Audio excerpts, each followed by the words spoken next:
Welcome to my channel, Sunshine Shoulders. I'm Calvin. Thank y'all so much for stopping by again today. Truly grateful. Beautiful Saturday morning in the Philippines here. Hear the roosters and everything, man. It's my favorite time of the day. I tell y'all that all the time, but it's true. It's cool. It's quiet. It's relaxing, man. I drink my coffee, come out here on the patio and just relax. But thank God, looks don't matter in the Philippines. I'd be in trouble.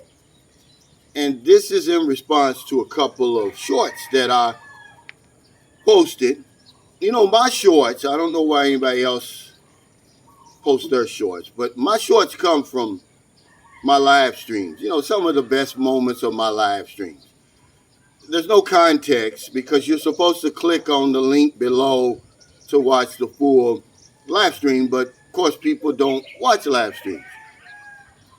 But during the live stream, a gentleman says, all you expats just going over there and dating the bottom 1% of Filipinos. Well, I don't know why, but it just kind of set me off yesterday. So the vlog I made was, you're doo-doo brown at home, and then you come over here and want to be Nino Brown. You know, you're 10 foot tall, you're bulletproof, and you're giving orders. And it's not so much about looks, but it's about a new attitude that I'm seeing foreigners coming over here with. But I'm kind of getting ahead of myself because I responded to him, well, when's the last time you looked in the mirror? Because it's all subjective, ladies and gentlemen. But I asked him, I said, when's the last time you looked in the mirror? I said, because most of the men who come over here, because I'm boots on the ground over here. I don't know, I think he's over in America, one of them fancy countries somewhere, making this statement. He claims he was in the Philippines in the 90s. Well, it might have been different then. Your situation was certainly different. But there's a whole new ball game being played over here now. And what I'm saying is, as far as looks, we are in the 1%. We are doo-doo brown over there. That's why we come here. And we should be thankful about it. We should be a little bit more humble about it, but all the people jumped in my comments. I'm not 1%. I'm way up there, they said. Well, it's all subjective. We're talking about looks, guys. I'm telling you what I'm seeing, including myself. You're not going to win any beauty contest. You're not going to be Mr. Universe or any of that. Okay, most of the men you see over here, they're average or below average. I just talked about that. He just said it out because it's like he doesn't know the game that's being played over here. You know that they're trading their youth and their beauty for our pension. We know that. He's under no delusion that Filipinos want us for our good looks and intelligence. He knows that for a fact. But what is happening is, and I blame vloggers like myself for the problem is, men are coming over here with a different attitude. Not all, guys. Trust me. Or we wouldn't be here. Most of the men that I meet over here, they're in the 1%, but they're very humble. They're very thankful that there's a place that they can come where young, attractive women, okay, give them attention and love and care and everything else. But there's a certain percentage of guys who are coming over here who were Pee Wee Herman at home. Now all of a sudden, they're Elvis Presley when they come over here. Their whole attitude changes. We talk about the peculiar mental twist all the time, where they forget, you know, the suffering of a week ago, a month ago. This is beyond that. Now all of a sudden, you know, they're looking down on Filipinos over here.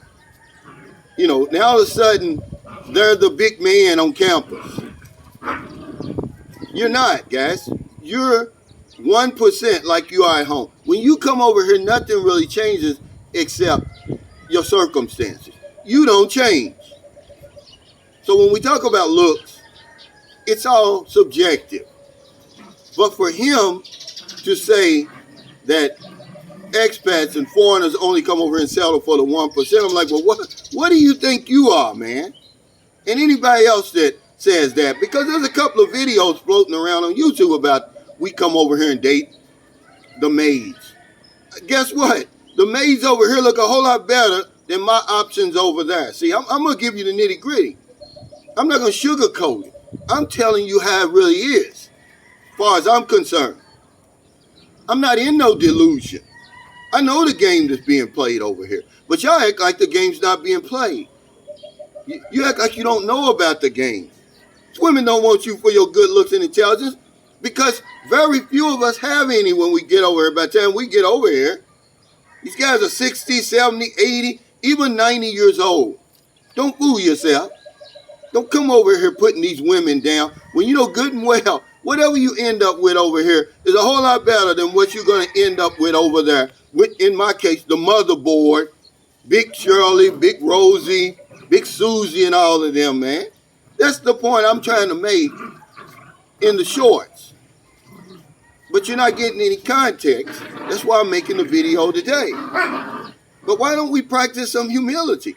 Why don't we just say, hey, it is what it is, instead of trying to make yourself out to be something you're not. You're not Elvis Presley. You're not Nino Brown. You're being ignored over there, and that's why you come over here. You got the memo. You know what the game is over here. They're going to trade their youth and beauty for your pension, for a better life. Okay, big deal. But to put them down once you get over here and say, oh, those women you're dealing with are nothing. Well, what are you getting over there? And why are you hanging around Philippine vlogs and Philippine videos if you don't want what we've got over here? Let's get real, guys. Let's practice some humility over here. I'm thankful, man. First of all, they welcome me over here. Second of all, looks don't matter here for a guy like in my situation. Because if it did, man, I'd be in trouble. A lot of us would be in trouble. Okay? So when we're talking about that 1%, we're talking about as far as looks. And if you don't think you're in 1%, you're in a delusion. Look in the mirror. We're in decline. We're old. We're older. We're crusty. Okay, we're damaged goods by the time we come over here. And a lot of guys are going to get mad because it's all subjective. That's the whole point I'm trying to make with him. Like, how in the world are you going to call my woman the bottom 1%? He's speaking for all expats over here, by the way. He said, all you expats are going over there selling for the bottom. Like, what are you getting in your country? 10s and 15s? Is that what you're getting? Because if you were, why in the world are you over here bothering these women? Rattling their cage. I just want to bring you guys' feet back on the ground. We talk about this so much, man. But evidently we need to talk about it more. The women here do not want you for your looks and intelligence. I don't care how old you are. Because the young guys, they're only coming over on vacation. The older guys like me, the looks went out the window a long time ago. Be thankful that there's a place like this. Don't try to mess it up for us over here because you're struggling over there. But a lot of times I forget, I'm a free man. I'm talking to prisoners. I'm talking to people in jail basically over there. I'm not getting through to you. For you to call these women over here the 1%, man, come on, man. Not only is that a slap in my face, it's a slap in their face. Because when you get over here, guess what? You're going to do the same thing. What I've learned in my almost 15 years of being over here is most foreigners, especially Americans, we live the same way. We go to the same places. We live in the same communities. There's nothing different, man. You're not unique. But to say that these women over here are plain and they're ugly and they're this and they're that, man, you've lost touch with reality, buddy. They're a whole lot better than what I've got waiting for me over there. Whole lot younger, whole lot more energetic. Because I can only speak for myself. It's not my looks my woman wants, but it's okay. I don't want her money. Because she don't got any money, I don't got any looks. So thank y'all so much for stopping by. I just wanted to set the table, to give you some context of what those two shorts was about, because y'all went crazy in my comments. Okay, all that's subjective. Looks and all that is subjective. But when you want to get real about it, most of us that come over here, we're way over the hill. We're in decline. We're old, we're older, we're crusty, man. We're damaged goods by the time we get over here. Thank God, looks don't matter in the Philippines. Because if it did, we'd all be in trouble. So if you're in America, it's getting late. It's already late. Before you let your head hit the pillow, please find somebody to help. If it doesn't put your life in jeopardy. But if you're on one of them late grocery runs, beer runs, weed runs, yeah, weed. Weed is legal in a lot of places over in America. You're just getting off second shift, or you're on your lunch break, and you see somebody in the street or wherever you see them, buy them something to eat, buy them something to drink, give them a few dollars. If you're in the Philippines, again, it's a beautiful Saturday morning. I went to sleep last night. We'll do our spin wheel tonight, as we've done for the last 40 some odd months. Okay? Helping Filipinos get back to normal, whatever normal is. Because if I don't know anything else, I know this one thing for sure. We help other people, we help ourselves. Take care. Stay safe. Stay out of trouble. And I'll see you next time. We're going to have our members live stream at 9:30. I'm chaining myself to the seat. We went out yesterday and didn't get back in time. So don't do anything stupid. Shout out to Jeffrey Tatter. He's on his way over here from Japan.